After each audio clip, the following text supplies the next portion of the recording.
In this video, I'm going to show you how to use the Pfaff Coverlock 4852.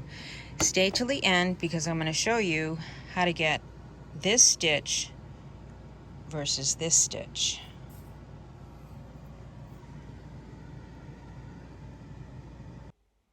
To start off, we're going to have our differential feed at 0.5 and our stitch length at 3. Okay, we'll be doing program 9, which you'll find on the outside of your sewing machine, and then it's also on the inside cover. So there's your tensions that are color coordinated with the knobs, and we're going to be following the threading in sequence, and we'll refer to this picture when we do that. Our threads are going to be coming from the tower underneath the handle down through each of these dials.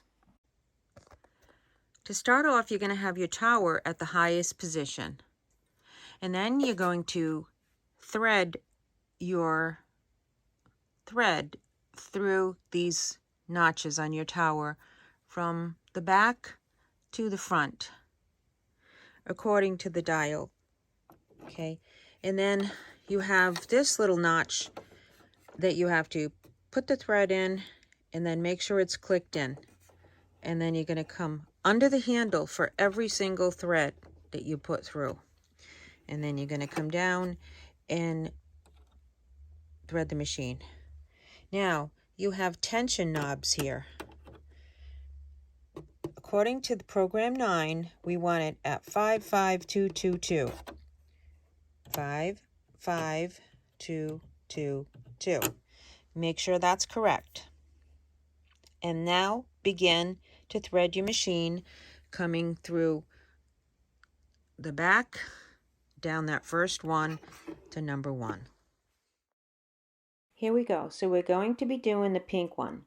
So we've already popped it through the notches on the top of the tower, and now, well, sometimes I like to clip off the edge because it gets too long and it's easier to manage, so I clip that off.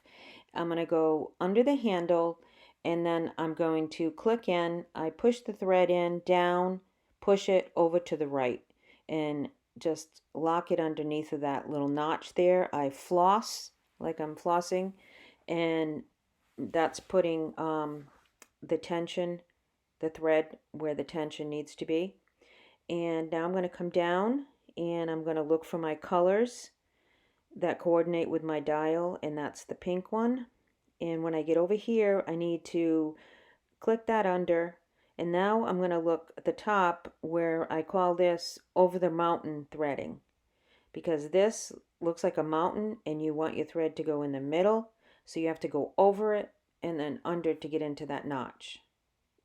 So that's how I do that.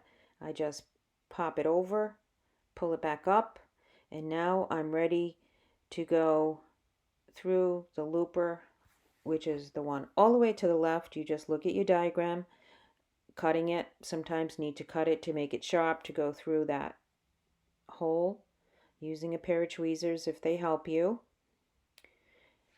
And now our first one is done. It's important to keep these in order. So for number 2, I'm doing yellow. Now under the handle, down, look for my color coordinated yellow. They're in circles this time.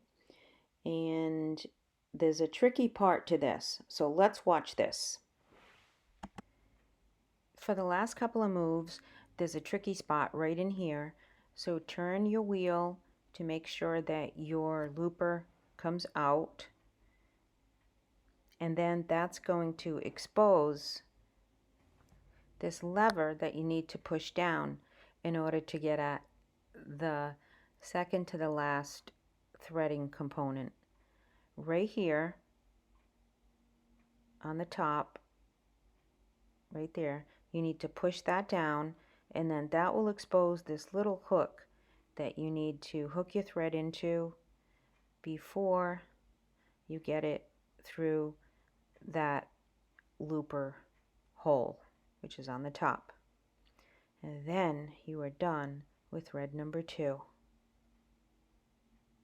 and I pull the thread in between that little valley on the top of that looper just to get it out of the way. It's not necessary, but that's what the manufacturer told me to do.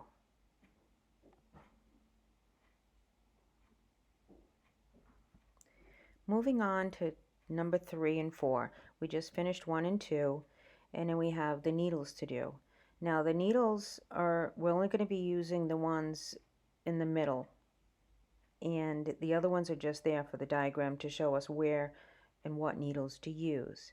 So this is the easiest part of the whole threading that you're going to do. So let's go. Is the blue under the handle in that notch, click it in, come down, and then we're going to just go right here at this little zigzag. And then I just go into the further to the left, farthest to the left slot. I go underneath the next, right under that, which it's just holding the thread down. Let me zoom in, and you can see I have it behind that thread holder on the top and then the one on the bottom. Slip your thread right under the presser foot.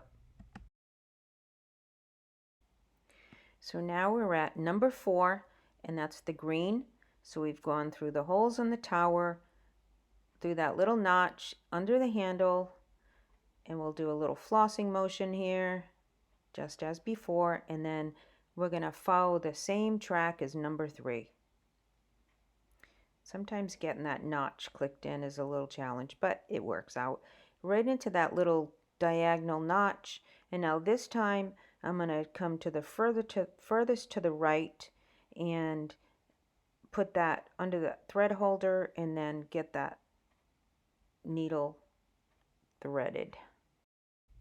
Just a close-up, I put it in that notch on the top, and now I'm only going to put it behind that top thread holder, and then I'll put it through the needle and then under the presser foot again.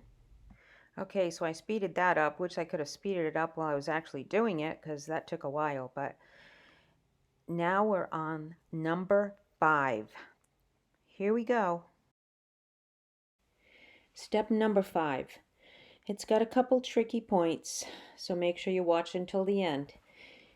You're going to be following your squares under the handle, come down. Now when you get to the bottom here, you're going to go up, over, and up. And it'll make sense when you're doing it. I didn't zoom in on this, but you have the machine, you'll see what I mean. And then you have that square underneath there. And now there's a little notch on the bottom. I'm going to zoom in here. That little notch, make sure you catch that. Okay, there we go. Now, one more tricky step. Turn your wheel towards you so that it exposes what you need to do next. There goes that door. Okay, push that lever up. When you push that lever up, that's going to bring your looper where you want it to be. It needs to be up because you're going to go behind that hole right there. You're going to go behind, and then you're going to go in the top of that looper. And it always takes me forever to thread, so bear with me here. Once that's in there, then just carry that thread all the way to the back, and we are done.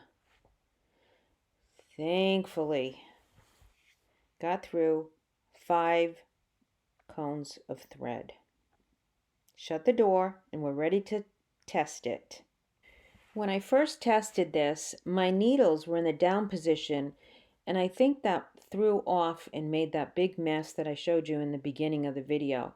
So the other thing is, I don't think that I did not put my presser foot down, and so therefore the fabric is not being pushed through. I'm pushing it through.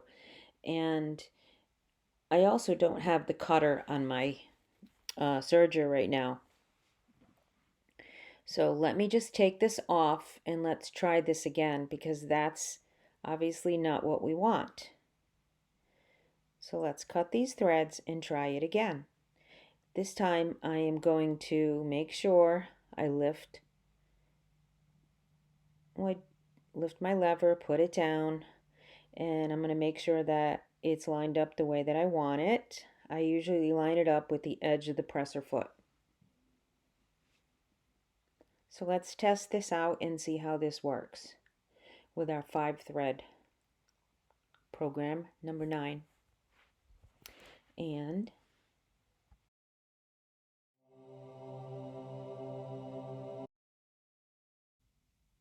yay, it worked!